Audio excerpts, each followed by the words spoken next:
Good afternoon, everyone. The real state of the bushfires in Australia. 183 people arrested for starting 205 bushfires. National Center for Research also states 85% of the bushfires are caused by humans, but Snopes, the backup squad to keep the global warming narrative alive, says, that's false.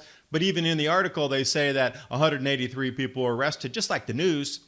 Scott Morrison, Prime Minister, recalled, he had to come back from Hawaiian on his vacation during this time. So angry were the citizens. Every town he's visiting, he's being forced out, and Secret Service needs to protect him because people are so angry at what has happened down there. 1939, everybody forgot how incredible the bushfires were. Australia burned to the ground in 39 also. Look at this climate cycle and rain here.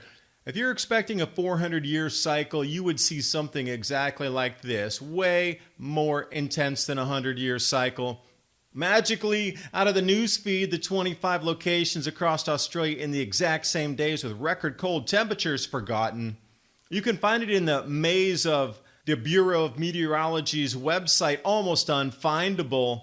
But when you go to the official records for those same days, nothing's been updated since November 19, 2019. That's nearly as atrocious as Scott Morrison's deplorable actions during this crisis. And also disgusting how the climate agenda is being pushed forward with the suffering on the backs of people that have lost everything due to these fires. What are the scariest things happening in the world right now that could devastate your retirement and savings? The Iran conflict or the disruption of global oil supply in such an event? Global stock market crash? Highly possible. What are you doing to protect yourself from the potential of major economic turmoil? Many are turning to gold and silver, and Patriot Gold Group is Consumer Affairs' top-rated gold IRA dealer. Call today or request a free investment kit. The link's in the description box below. PatriotGoldGroup.com. And now, on to the video.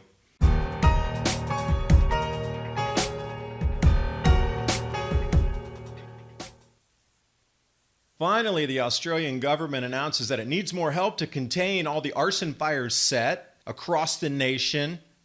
3,000 troops being pulled up into quote-unquote unprecedented bushfires. And for those of you down there, I wish you the best of luck. You are being used, forgotten, and pawns in this climate narrative. Disgusting how they're trying to run with this story. And Scott Morrison, the focal point of this, needs to apologize because during this time, he was on holiday in Hawaii and was forced to return because of the severity of the crisis. Are you telling me he didn't know how severe this was before he left? Because all of this started around the 19th or so of December. And through the news media, you would have thought it was the end of the world with the amount of fires. And if he would have looked simply in Twitter, could have seen how many fires there were and how devastating it was so far. Also, what's not talked about is the reduction of underbrush yearly controlled burns, which added to the ferocity of everything going on because there was climate change. We can't have underbrush clearing. Yeah, now you see the result of what happens after 10 or 12 years of small bushes and shrubs turning into the kindling to burn the bigger stuff. In California, the exact same thing happened. So Scotty Morrison needs to return back to Australia. They are so angry. Every place he goes to, he has refused handshakes, told he's an idiot, so many swear words that cannot be repeated here. Secret Service allows him to escape in a few of these videos, which I've linked below. I personally don't think he's out there making many more town calls where they have been ravaged by these fires. He should have had those troops and extra manpower on the ground. The most disgusting statements in his interviews. You know what he says on Sky News when they were interviewing? He goes, well, mate, I'm not the one holding the hose out there. And not even being from that country, my jaw dropped. Really? You're the leader of the country, or supposed you're the puppet leader of the country. Great. At least take the responsibility to get with the people who are organizing. Then you had 4,000 people stranded on the beaches there, encircled by flames. Day turns to night. Navy has to come in and rescue them.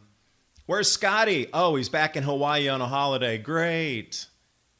But you can see how close the flames came to the beaches. People were exiting on their private watercraft as well as the Navy. Got there, but the beaches didn't extend and really come right into the sand and force people into the water. They were able to back up into some areas and the fire front passed through.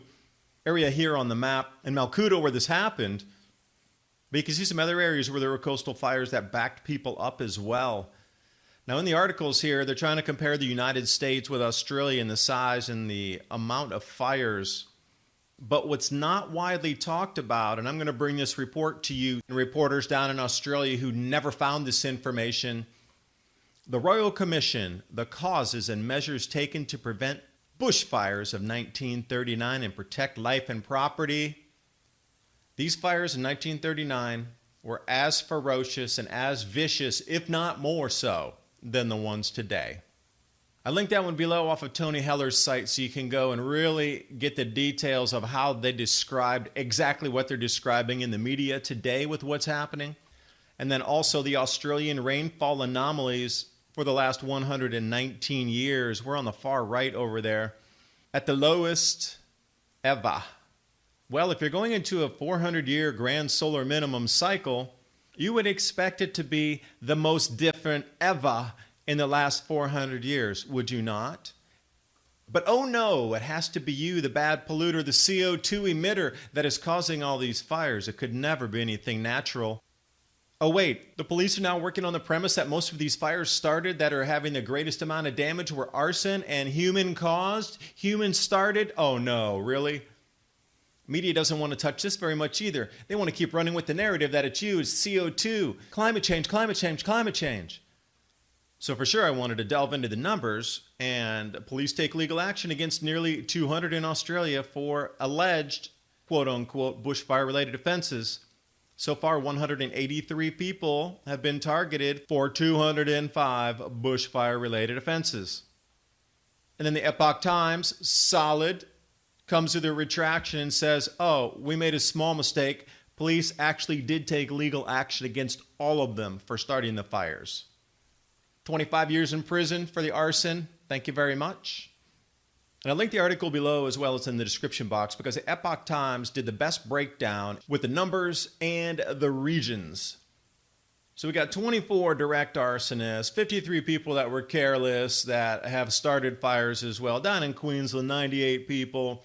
Incredible, 67 of them juveniles. They don't know if they're going to be able to prosecute because some of them are as young as 10 years old.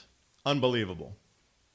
But again, they're running with the climate change narrative. They're not talking about all these being set by humans. Are you kidding me? That would break the narrative. Then even Paul Reed, the co-director at the National Center for Research in Bushfire and Arson, said in an interview with the Australian Broadcasting Corporation, 85% of bushfires are caused by humans. Now that's not what I'm hearing in the news. I'm hearing it's lightning strikes, it's CO2, it's the hottest ever, it's global warming. You're the cause. And of course, when I was doing the research, the very first number one thing that came up on a search was Snopes. Oh, who's back-checking Snopes?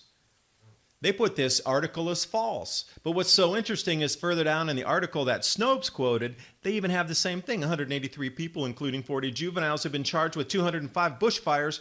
But then the thing they said was false, that nearly 200 people were arrested for deliberately starting Australian bushfires. Because the way Snopes is done on the site, people don't have enough time to really dig further down. They just go, Snopes, was it true? And then they see false, and they go, oh, it was false. And even Snopes has it in the very print inside the thing to prove it was false. So who's fact-checking the fact-checkers?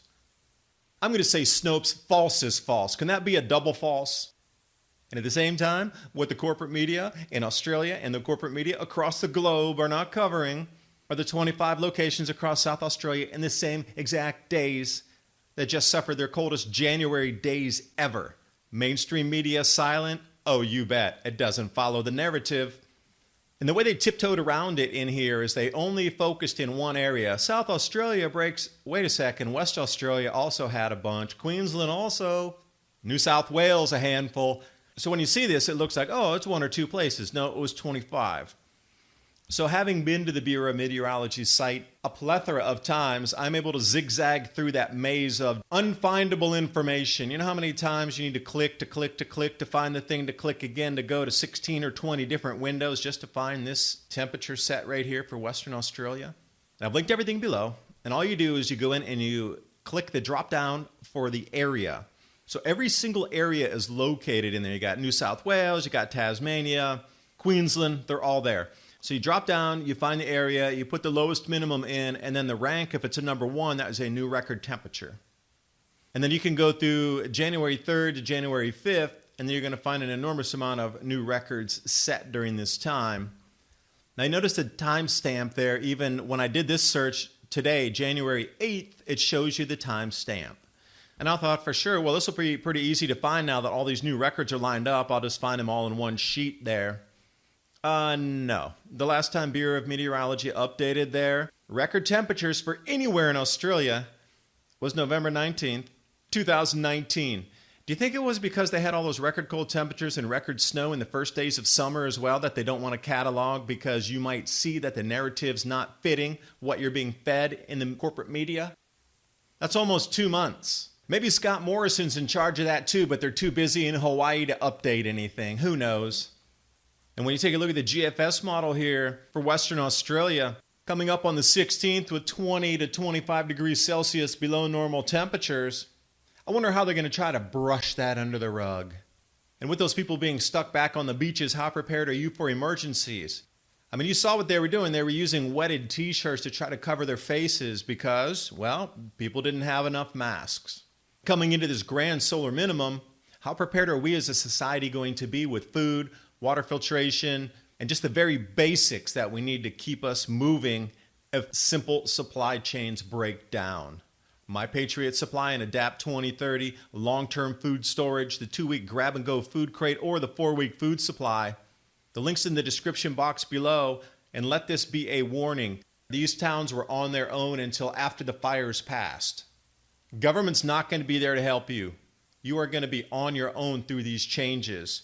They might send a few responders. That was one of the things that people were so angry. They only sent 4 trucks to some of these places. 4. To put out massive fires around these towns. You're on your own. I wish you the best of luck in your preparations. Thanks for watching, and I will see you next video.